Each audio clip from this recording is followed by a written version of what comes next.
es traicionero. Es un empate, a veces, si bien nos deja los dos con vida, yo no sé si a los dos lo va a dejar especialmente arriba del todo conforme. Una victoria, por supuesto, clasifica a la siguiente altura, una derrota claramente retomar el partido. Pero ¿qué siente el River? Que teniendo un partido en el nivel que se sabe puede tener, no debería repetir tantos inconvenientes de partido. Estamos en el momento, enseguida estamos con más River en la previa partido. Nos vamos a España. Hello. So, hello everyone, whoever happens to watch this video. Today I just want to mention a few things in regards to the game. Once again, it's not playable. It's not something that you can enjoy. It's not something that that is up to par to what people I know actually expect of the game. What anybody would expect from any kind of video game. Today I played a few matches of FIFA, and last night as well, but I played like about 2 matches and I just stopped. It had to do with lag issues. I was playing pro clubs, but it also had to do with Ultimate Team and the emphasis touches, the lack of responsiveness through the gameplay, and also just the sheer luck and the AI defending and all these things that a lot of people have already commented on. Kurt Inception, Italian Stallion, run the market. I forgot his name. Also great videos. Enjoy listening to him, watching him and stuff. Sorry that I can't remember your full name. But basically, I played some matches today, and the gameplay was extremely slow. What started to work for me was, before the issue I had last night and today, was the fact that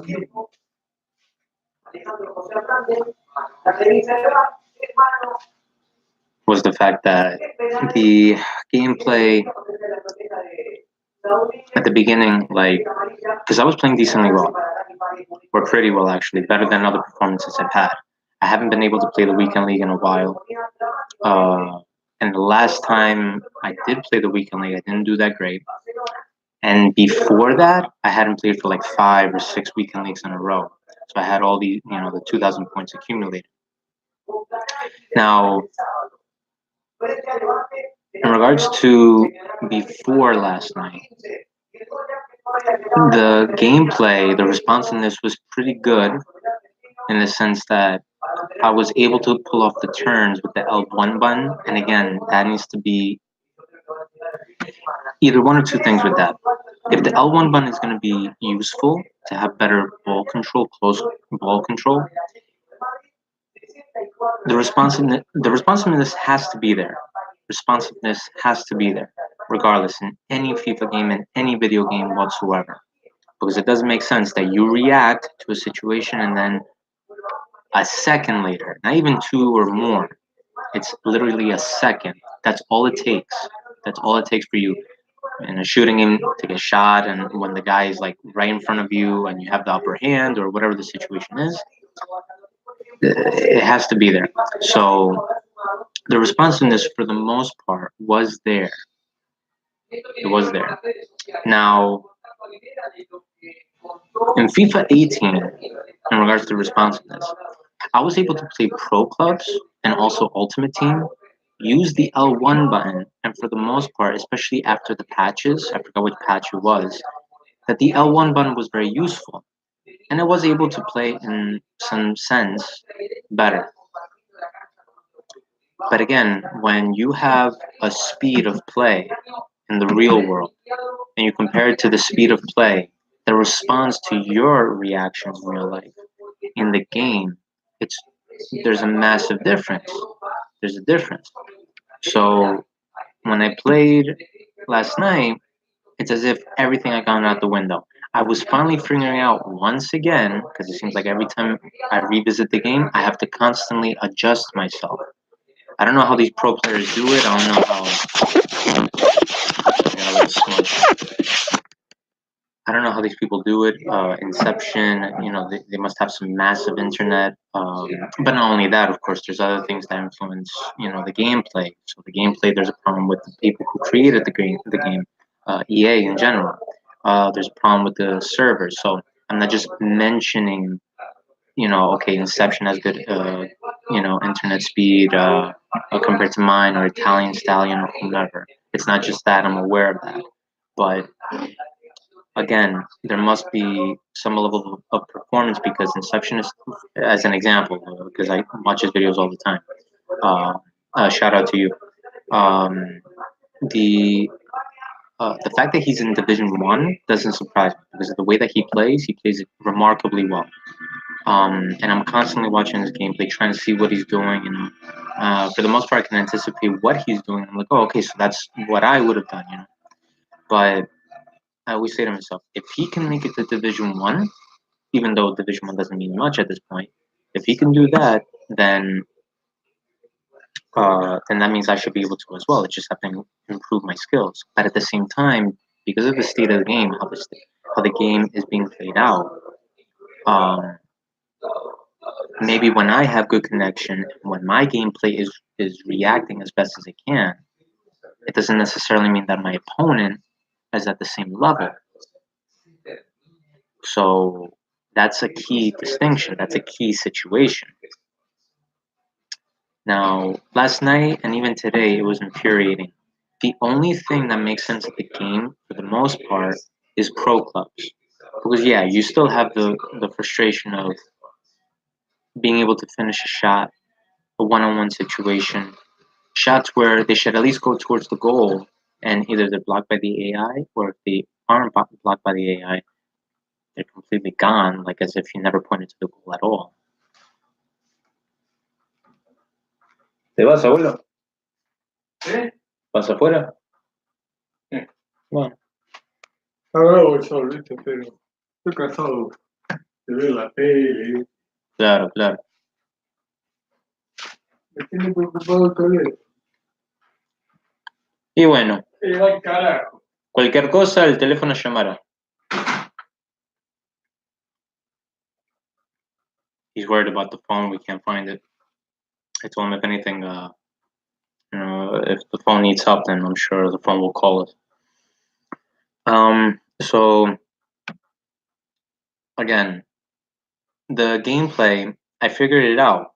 I said the mentality that I was having, whether I won the match, I pulled out a draw, or I won the match. It didn't matter to me. What matters is the gameplay. If I recognize that somebody's playing better than me, then that just means I have to improve. And until I can beat that particular person, then I can continue trying to progress. Now, when it comes to like games that I had last night, and unfortunately, I'm still trying to get around to focusing on attaching the videos, like at least recording my matches, because I have a bad habit of not doing that for the most part. But I'm gonna see if I can do that. Like as I'm talking, I review my own videos and whatever else. But for now, I'm just like ranting. I'm just talking about it. Now, again, pro clubs, in my opinion, is the better form, or at least the better mode in the game, because of many factors. Like for example, one, you don't have to worry about the runs that your other players make too much, because again, in pro clubs, you're dealing with people with a human mentality. You're not dealing with the perfect reaction time, the perfect decision making by the computer, compared to the computer. You're not dealing with all those things. You're dealing with human errors that could possibly happen in the match. That's as if you went to the park and you're dealing with human beings. You're playing with other human beings that are going to make the same mistakes as you, or whatever. So, my bad. So when I play pro clubs, it actually makes more sense to me to play that. When I play Ultimate Team, I have to worry about a lot of things, and I can tell that there's a difference between gameplay. For the most part, pro clubs, excluding the occasional lag, it's not bad. and you just focus on yourself. And of course, unless you're playing as any, then that's when you worry about every other player that is in control. Now, when you play Ultimate Team, you deal with a lot of shit. You deal with a lot of shit like, okay, the lag time, the reaction time, and the responsiveness of the game. The emphasis on every single move, like body gesture, movement made by every single player, it does not make sense. In real life, yeah, there are moments that you may emphasize something, but EA needs to bring it back to something that's more simple because the cosmetics of the game are always going to be there. I said it in my last video as well, and there are many people that I'm sure said it, too. The game is not going to be bad in terms of appearance, but it continues to get worse progressively. It progressively gets worse when it comes to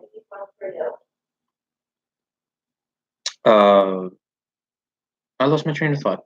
Shit. It just gets worse every time, like every year, every FIFA game comes out. That's what I want to say. And it's unfortunate because FIFA 17, I liked it, and then eventually I really improved on that game because I hadn't played FIFA in a few years before that. And when I did, and when I was playing FIFA, I was only playing pro clubs because, again, that's the only thing that made sense to me. So they need to bring it back to a time where, like, I remember, I think it was like FIFA 2011, FIFA 2011, 2012, playing pro clubs, and even the gameplay itself when you're playing like Ultimate Team or something, it was pretty good from what I can remember. Other people may have a different experience, I'm not too sure. But I played pro clubs for the most part. Now, a few years pass, I go to FIFA 7. I play FIFA 16, and I'm like, the movements of the players are not bad. There's more fluidity. And I was like, okay, so they've improved on the game. For Pro Evolution 2013, the thing that I liked was the fact they included the classic teams that I was used to seeing in Winning 11-8, which was classic Argentina, Brazil, Germany, Italy, England, France, Holland. Yeah, Argentina, Brazil, England, France, Italy, Argentina, Brazil, France, Italy, Germany, Holland. I'm missing one. And it's not Spain. Germany, Italy, France, England, Holland. Yeah, no, I got them all five. So England, France, Italy, Germany, Netherlands, Argentina, Brazil. They had classic players and some players that I never even heard of, even being Argentinian, because I like the classic players more, I would say. But even today's game, of course, we have great players. Now, in Pro Evolution 2013, they had the same thing, and that's the reason why I bought the game. Or I think it was 2012 or 2013. So they had those players, they had those teams. So that was fun to play. And then the movements were not that bad, it's just that you couldn't do a simple dribble. You couldn't just simply dribble past your player. In Winning 11-8, and I always reference this game, you could literally be one player, and if, like Pablo Aimar, he felt like another version of Maradona. You could play with Pelé. A lot of people prefer to play with Maradona because it seemed like he had more strength, which he does. I think he has like an 85 for balance, which the balance was basically your strength. And Pelé, he had less.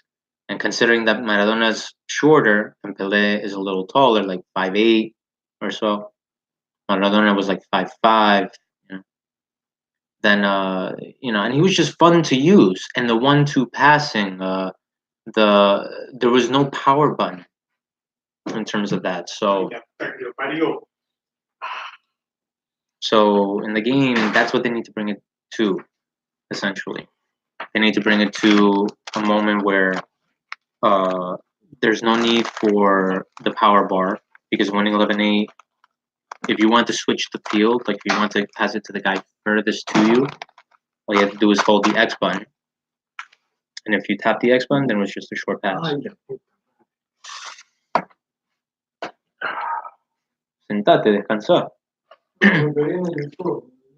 Ah, bueno. Un torneo ese que So, so that's something that they need to bring it to, and the shooting as well. Yeah, the shooting wasn't the best because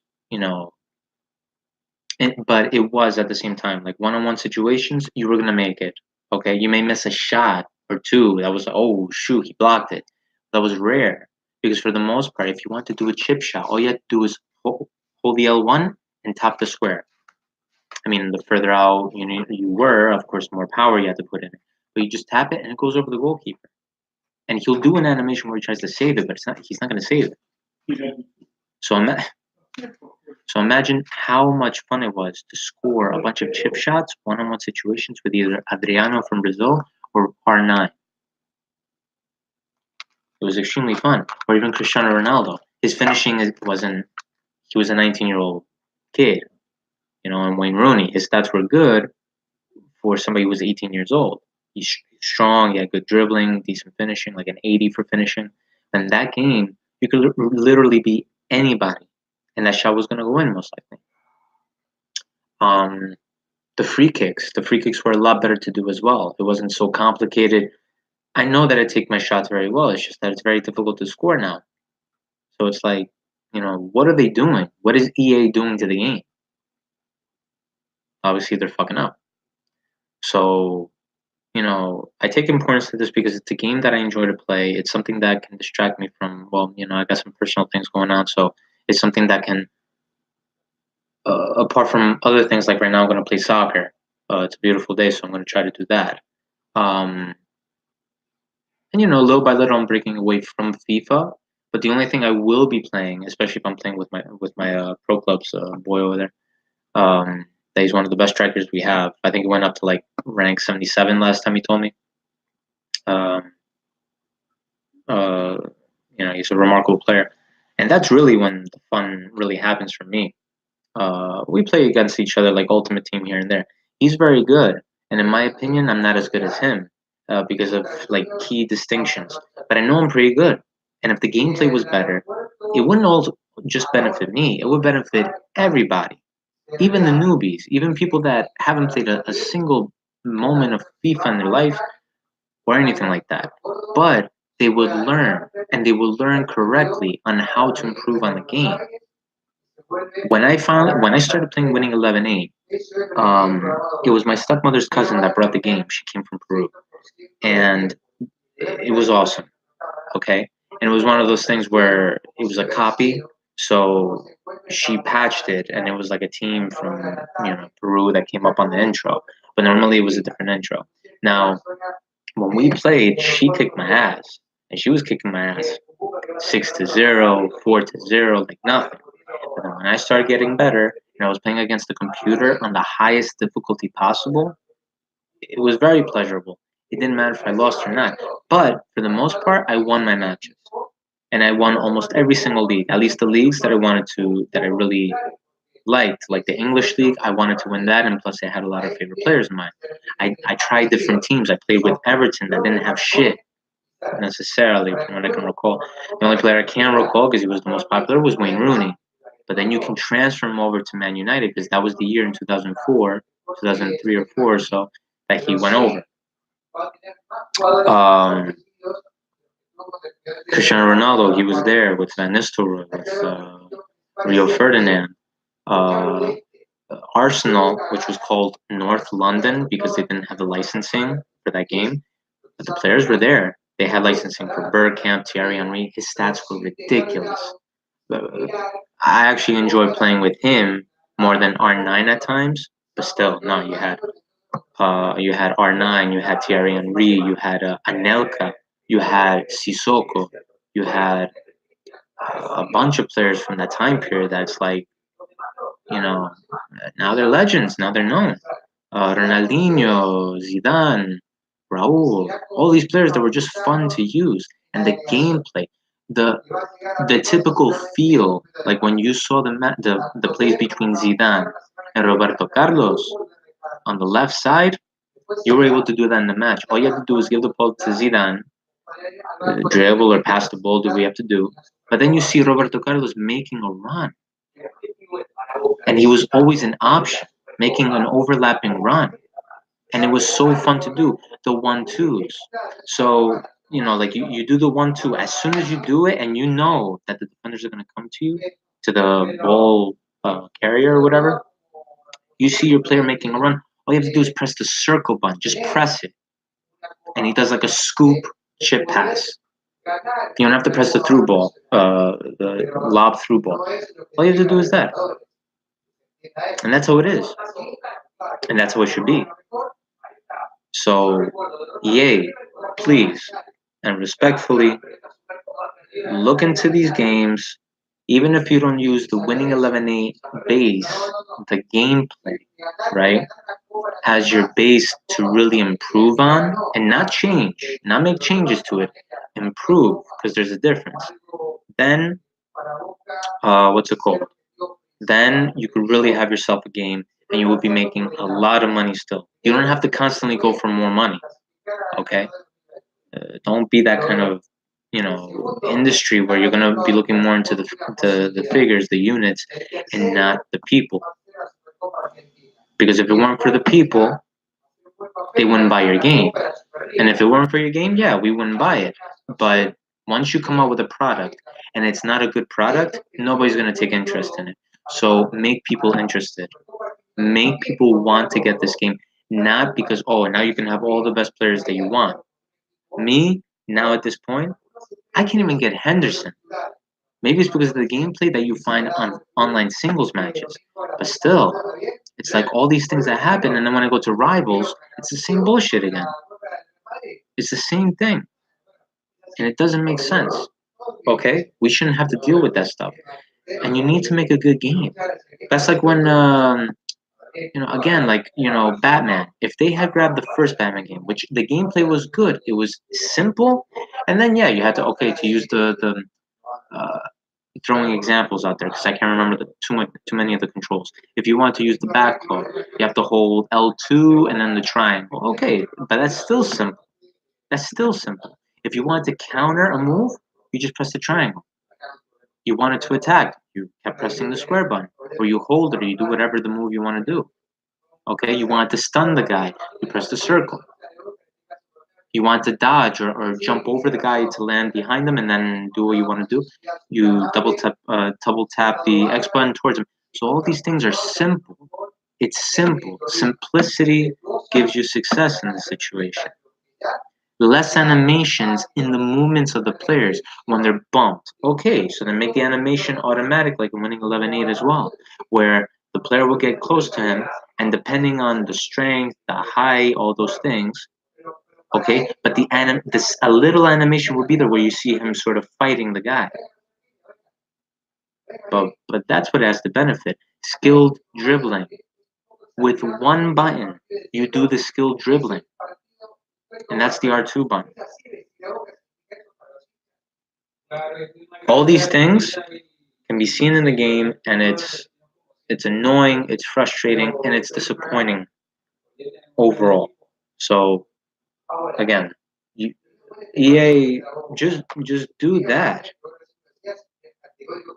Just make it simple so that we, the people in the FIFA community, and in any sports game, make it simple. Make it simple. Okay? Basketball, yeah, you have a lot of different ways of doing the moves for the players, but make it simple. It's understandable. Steph Curry has a particular way of dribbling, LeBron and stuff. But when you pass the ball, okay, when you give an inbound pass or whatever, after the other team scores, he takes the ball and he does this thing with his legs, or he dribbles a certain way, and it's like, okay, just get on with it. Just dribble the ball. So again, hope you guys like the video, think about the video. This is towards FIFA, so that they can at least try to pay attention. Again, I don't have that many followers, I don't have that many subscriptions, so whoever happens to watch this video, I hope you do, and I hope that you give me your honest opinion, whether you like what I said or not, or if you have anything to add to it. I'm all willing to listen, and if there's any videos that you guys want me to watch, whether they're your own or someone else's, and take a watch towards it, just let me know. Any suggestions to improve my YouTube account? Again, I just started, so I'm just trying to get the hang of the hang of things with this. But yeah, thank you so much. Have a great day.